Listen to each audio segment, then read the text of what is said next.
ঝন্টু কুমারের সুপারহিট বই ফুলুরি বানা ফুলটুসি টিভিতে দিয়েছে।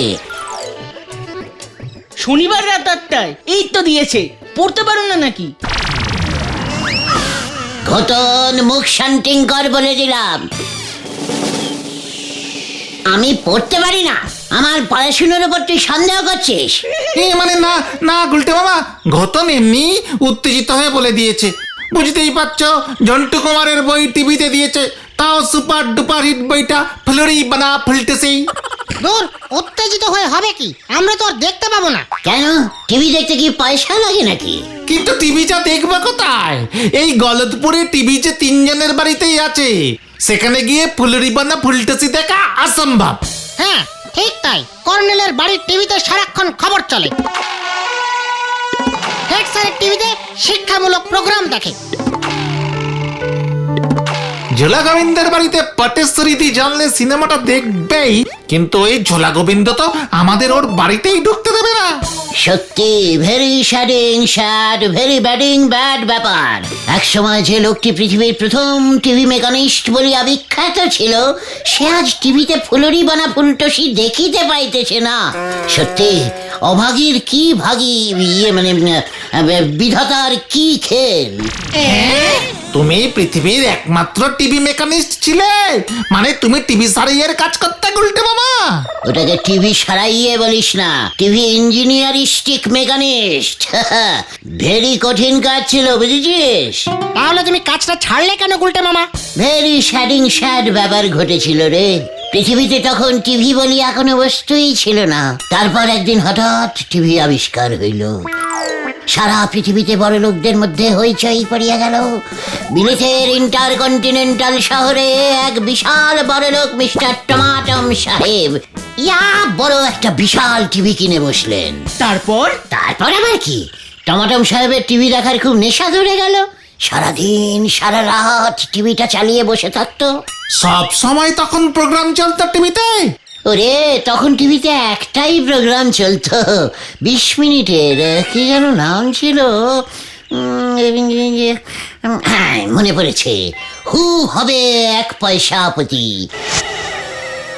তখন 1 পয়সারও অনেক দাম ছিল তো। সারাদিন রাতে 20 মিনিটের প্রোগ্রাম, আর তুমি বলছো টমাটম সাহেব সারাদিন টিভি চালিয়ে রাখতো কেন?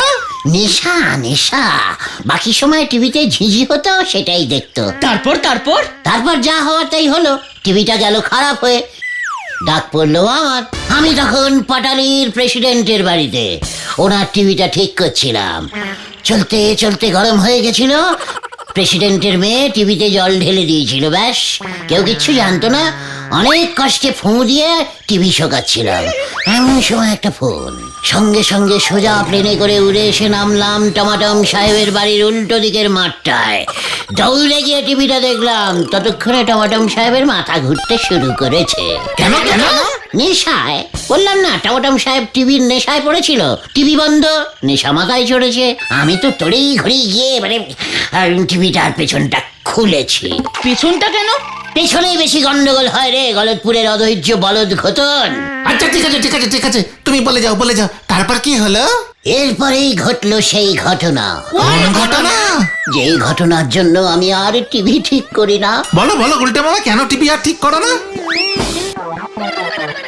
টিভির পেছনটা যেই খুলে দেখি কি দেখলে? টিভির ভেতর একটা জলঢোরা সাপ। টিভির ভেতর একটা জল ঢোড়া সাপ ঢুকলো কেমন করে গুলটে মামা? আমি সেটা সাপটাকে জিজ্ঞেস করার সময় পেয়েছি নাকি? তার আগেই আমি পগার পার যে দৌড়। বিলেতে জলদোরা সাপ আছে নাকি? রে পাচু, জল থাকলেই ঢোরা সাপ থাকবে। তা বলে টিভি খুলে তুমি সাপ পেলে? বললাম তো, সারাদিনে 20 মিনিটের মতন প্রোগ্রাম চলতো। বাকি সময়টা টিভিতে কিচ্ছু হতো না, এমনি চলতো। তাই বোধহয় সাপটা ঢুকে শরীরটা একটু গরম করছিল। বিলিতে যা শীত।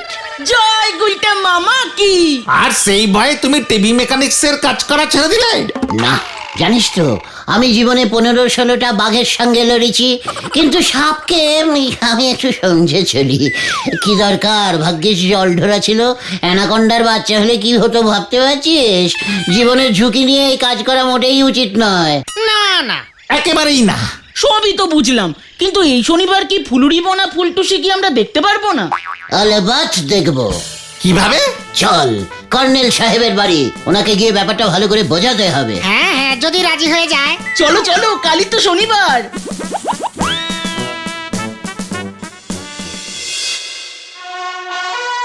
হোয়াট? ফুলুরি বলা ফুলতেছে হিন্দি সিনেমা সাবধান।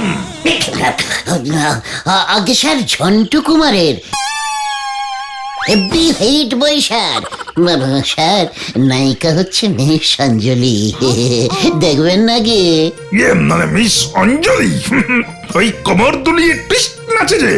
আগে হ্যাঁ স্যার। বিশুরাম।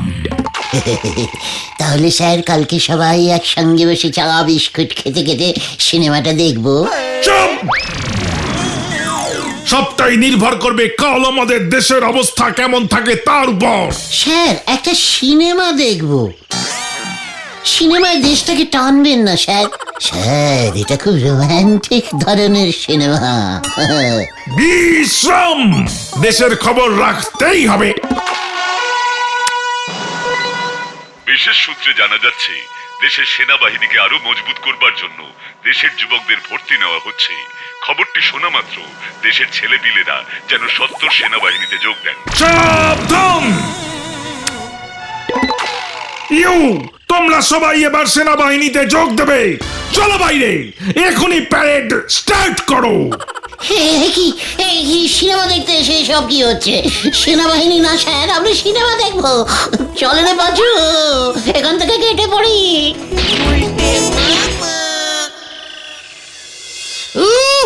জোর বাঁচা বেঁচে গেছি। কাল যদি কর্নেলের বাড়িতে সিনেমা দেখতে যাই তাহলে হয়তো আমাদের যুদ্ধেই পাঠিয়ে দেবে।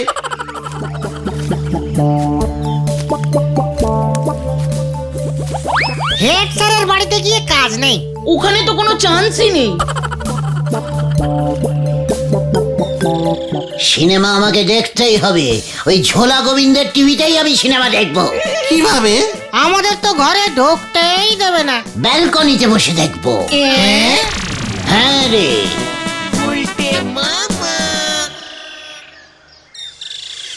গুড়ের ব্যবসা যারা করেন তারা সাবধানে থাকুন, বড় কোনো ক্ষতির আশঙ্কা রয়েছে। ইহা হইল জ্যোতিষ রত্ন ভুজঙ্গলালের মহা ভবিষ্যৎবাণী। এ কি? আবার কি ক্ষতি হবে আমার? মানে কথা, আমি তো গুড়ের ব্যবসা করি। এছাড়াও মঙ্গলবারে যদি কোনো মঙ্গল করা যায় তাহা হইলে হয়তো ক্ষতির পরিমাণ কিছুটা কমিতে পারে। মানে শনিবারে কোনো হিন্দি সিনেমা দেখিলেও ভালো হইবে। এ কি? মানে কথা, তোরা বিনা পয়সায় টিভি দেখছিস? জানিস টিভিটার দাম কত? ক্ষতি তো এখন থেকেই শুরু হয়ে গেল দেখছি। যা! দেখলে দেখলে ঝোলা গোবিন্দের কাণ্ডটা। এত বড় অপমান সহ্য করা যাচ্ছে না গুলটে মামা।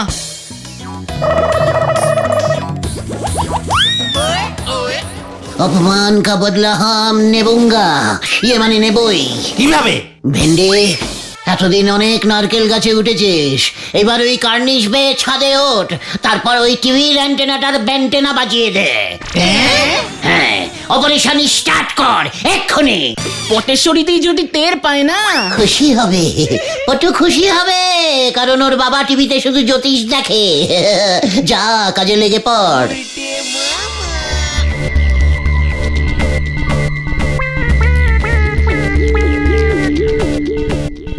আরো কাজ করে দে, আরো কাজ করে দে, আরো আরো চাইনিজ প্রোগ্রাম আসবে ভারত টিভিতে। চীন কোন দিকে পড়বে? ওই দিকে। ভেন্ডি ওই দিকে ঘোরা, ওই দিকে। চুপ চুপ, আস্তে আস্তে, ঝোলা গোবিন্দ টের পেয়ে যাবে।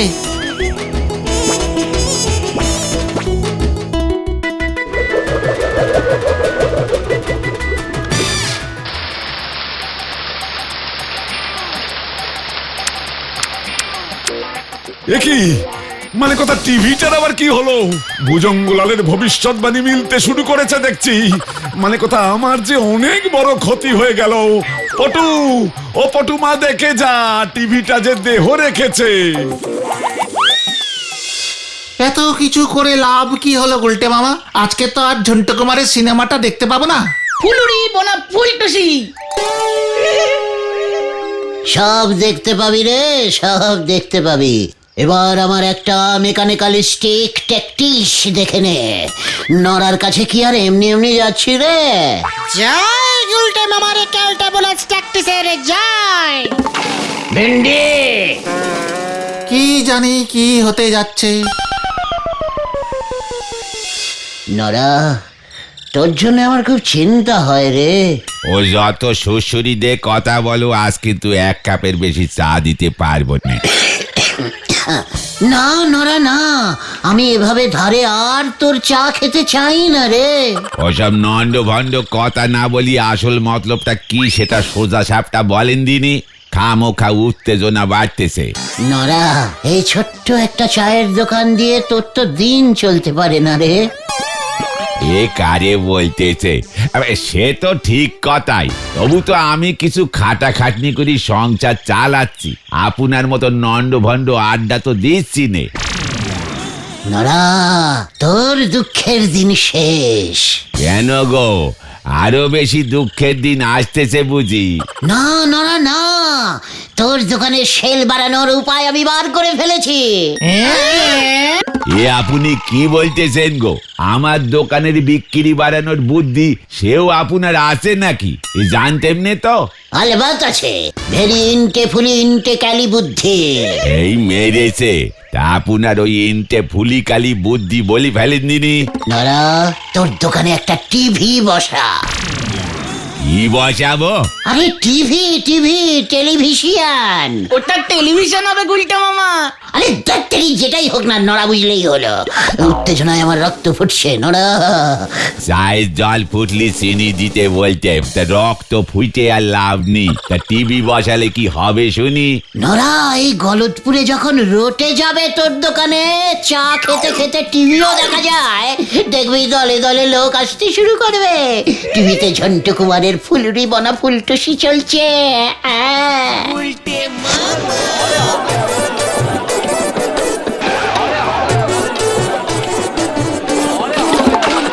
ও নড়াদা, নড়াদা, হ্যাঁ, এই বুদ্ধিটা তো জবর বাতলেছেন। তা আমি ওই টিভি কোথায় পাবো বলেন দিনি? ইনভেস্টিং করবি? কি ভেস্টিং করবো? দরকার হলে কিনবি। টাকা? আমার এই টাকাটা কে দেবে শুনি? ওরে ধারে কিনবি রে নড়া, ধারে। এই এসে আমার এই ধারটা দেবে কে? ওই ঝোলা গোবিন্দ। দরকার হলে ধারেই ওই ঝোলা গোবিন্দর টিভিটা কিনে ফেলবি। ওই গোবিন্দ বাবু? মাথাটা দেখছি আপনার একেবারে নন্ড ভণ্ড হয়ে গেছে গো গুলটে বাবু। না নড়া না, মাই মাথা এই একেবারে ঠিকঠাক ওকে আছে। আমি যা বলছি মন দিয়ে শোন। আমার কাছে খবর আছে গোবিন্দ গুচাইতে টিভিটা খারাপ হয়ে গেছে। তুই ওটা 10-12 টাকায় কিনে নে। বোঝো, তা সে খারাপ টিভি কিনে আমার কি না ভাবে শুনি? ওরে বাঁচুরে, তোরা নড়াকে বোঝা, নড়াকে বোঝা। আমি এককালে কত বড় টিভি মেকানিস্ট ছিলাম রে, সেটা কি তুই জানিস? হ্যাঁ হ্যাঁ নড়াদা, গুলটে মামা এটা ঠিক বলছে। তার মানে আমি যাতা দামে গোবিন্দ বাবুর টিভিটা কিনে আনবো, তারপরে নন্ড ভণ্ড গুলটে বাবু সে টিভি ঠিক করে দেবে। বাবজি বাপ, আপনার টিভি ঠিক করার গুণও আছে দেখতেছি। আমি কিন্তু কোনো পয়সা নেব না, চায়ের সঙ্গে কাটাকাটি করে নিবি। তালি তো বেশ ভালোই হলো। তা কখন যাবো ওই টিভি কিনতে? এক্ষুনি যাও নড়াদা, আমরা তোমার দোকান পাহারা দিচ্ছি। আজ সন্ধ্যাতেই হেব্বি বই আছে। বলতেছ? হ্যাঁ, তালি পরে যাই, কি বলো? হ্যাঁ, গেলুম তালি, হরি বল। দেখেছিস আমার ইনটে ফুলি ট্যাকটিস? টিভিটা যে আসলে খারাপ হয়নি সেটা তো শুধু আমরাই জানি। তাও আমার কেমন যেন ভয় ভয় করছে গুলটে মামা। ওরে গলতপুরের ভিতু বলদ পাঁচু, ঝোলা গোবিন্দ এতক্ষণে বোধহয় রাজিও হয়ে গেছে রে। কি মানে কথা, তুই কি কিনবি? এগে বাবু, আপনার এই নষ্ট টিভিটা। আমার টিভি যে খারাপ হয়ে গেছে মানে কথা, সেটা তোকে কে বললো? ওই নন্ড ভণ্ড গুলচি বাবু। নড়া, মানে কথা ও যে দেখছি সারা গলতপুরে রটিয়ে দেবে যে আমার টিভি খারাপ হয়ে গেছে। দেবে বই কি। আপনার মতো এত বড় লোকের বাড়িতে নষ্ট টিভি আসে এটা শুনলি পর লোকজন কি মনে করবে বলেন দিদি? তাই তো আমি ছুটতে এলুম। 10 টাকা দিচ্ছি, টিভিটা আমারে দিয়ে দেন বাবু। কত টাকা? 10 টাকা না পৌঁছালি 12:30 পর্যন্ত উঠতে পারি। নড়া, মানে কথা 12,000 টাকার টিভি আর তুই আমাকে 12.5 টাকা দিবি? মাথায় রক্ত উঠে যাচ্ছে বলে দিলাম আমার। এ তো বাবু একটু উঠবি। কত নষ্ট হলো বলেন দিদি? এখন ওই নষ্ট টিভি ঘাড়ে করে আমাদের নিয়ে যেতে হবে। তারপর গুলটে বাবুরে দে ওই টিভি আমি ঠিক করব। যদি গুলটে বাবু টিভিটা ঠিক করতে না পারে তবে তো ওই 12.5 টাকা আমার পুরো নষ্ট হয়ে যাবে বাবু। কত বড় ঝুঁকি আমি নিচ্ছি সেটা একবার বোঝেন দিনি। মানে কথা ওই টিভি কে ঠিক করবে? আরে গুলটে বাবু গো, এ তল্লাতে আর তো কেউ টিভি ঠিক করতে পারেনি। তুই চলে জানো না, মানে কথা গুলটেকে পাঠিয়ে দে। আমার টিভি আমি তাহলে নিজেই ঠিক করে নেব। এ কেমন কথা হলো?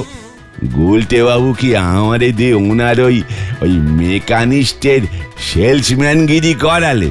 ভালো মানুষের ভাত নি দেখতেছি। ঠিক আছে বাবু, একবার ভেবে দেখবেন আমি 15 পর্যন্ত উঠতে পারি। নড়া,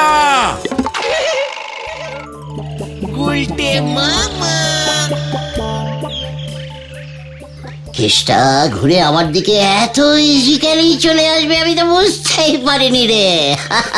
টিভিটা তো আসলে খারাপ হয়নি, ভেন্ডি গিয়ে অ্যান্টেনাটা আবার ঠিক করে দেবে, ছবি চলে আসবে। তবে আমাকে টিভিটা একবার ভালো করে পরীক্ষা করতে হবে। এত ইজিক্যালি ঠিক করলে হবে না। হ্যাঁ, তবে তুমি তোমার সঙ্গে হাতুড়ি বাতালি নিলে কেন গুলটে মামা? কে রে পাচু? টিভি মেকানিস্টের কাছে যন্ত্রপাতি থাকবে না? তা বলে হাতুড়ি? চুপচাপ চেপে যা, এই গুলটে কাশ লিখে এবারে দেখ।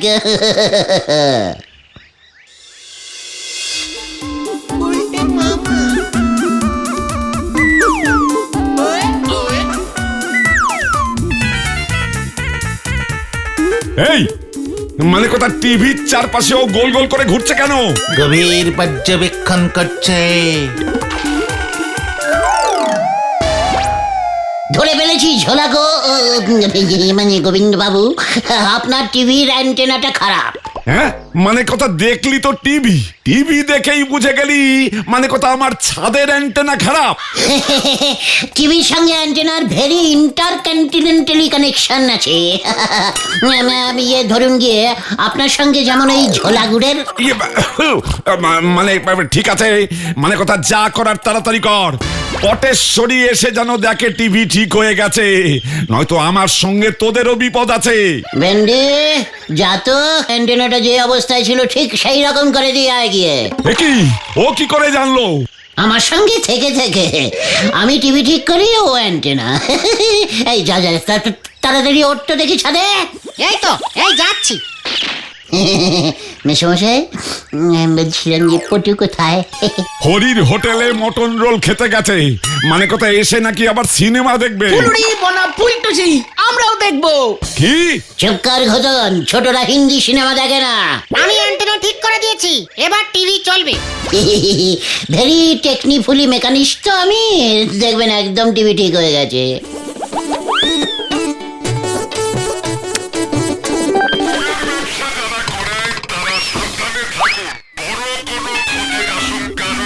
কি মানে কথা আমার ছবি যে নাচছে? নাচের প্রোগ্রাম হচ্ছে মনে হয়। হতচ্ছাড়া, মানে কথা ওটা জ্যোতিষী ভুজঙ্গলাল ভাগ্য গণনার প্রোগ্রাম।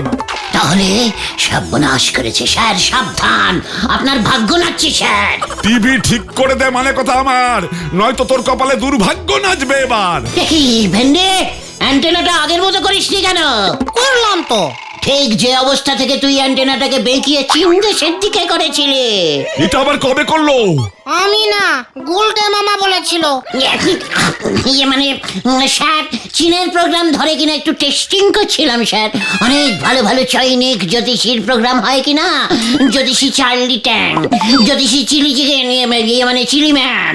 ওই ওই তুই আমার টিভির ছবি ঠিক করে দে, নয়তো এক্ষুনি আমি বলো হরি দারোগাকে ফোন করব। এই দেখো, এই সব টেকনিক্যালিস্টিক ব্যাপারে আপনার আবার পুলিশটিক ব্যাপার কেন ঢোকাচ্ছেন স্যার? আগে টিভির ছবি ঠিক কর তুই। ছবিটা নাচছে, নাচটা কেমন রে বাঁচু? হ্যাঁ, কেমন যেন একটা নাগিন ড্যান্সিং টাইপের ছবিটা কাঁপছে, তাই না রে? ধরে ফেলেছি, ধরে ফেলেছি। এই কি ধরেছিস? এই টিভিটার ভেতরে একটা সাপ ঢুকেছে। কি মানে কথা, কি ঢুকেছে? সাপ, সাপ, জল ধরা, সরে যান স্যার, গোখরও হতে পারে। মানে কথা, টিভির ভিতর সাপ ঢুকলো কিভাবে? পেছনের ফুটো দিয়ে। টিভির ওপর কখনো দুধ কলা রেখেছিলেন নাকি? আরে মানে কথা, পটু রেখেছিল বোধহয়, ও তো সকালে দুধ কলাই খায়। ঠিক ধরেছি। উল্টে মামা।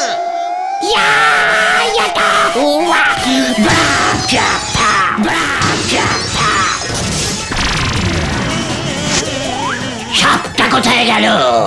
পাঁচু, সাপটাকে খোঁজ। আমার টিভি সাপ কোথায়, সাপ কোথায়, সাপ কোথায়? সাপ পালিয়েছে গুলটে মামা, সাপ পালিয়েছে। এবার এটা তোর মাথায় ভাঙবো আমি। পাঁচু, পালা রে। তবে রে, মানে কথা, আমার টিভি ভেঙেছিস, দেখ এবার আমি তোদের ভাঙবো। বাঁচাও, বাঁচাও, বাঁচাইয়ে, বাঁচাইয়ে। হরি বল, বোঝো এবার ঠেলা, বলো হরি। গুলি বন্ধ, গুলি বন্ধ, গুলি বন্ধ।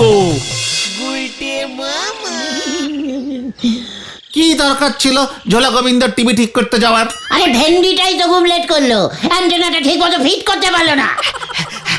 সর্বনাশ হয়েছে, সর্বনাশ হয়েছে।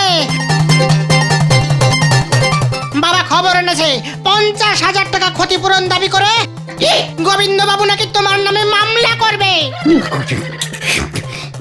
চিন্তা কি, তোর বাবা ওই চণ্ডী উকিল, এই মামলা লড়লে ঝোলা গোবিন্দ এমনিতেই হেরে যাবে। তারপর যদি গোবিন্দ বাবু আবার তোমাকে বাড়ি থেকে উৎখাত করতে চলে আসে?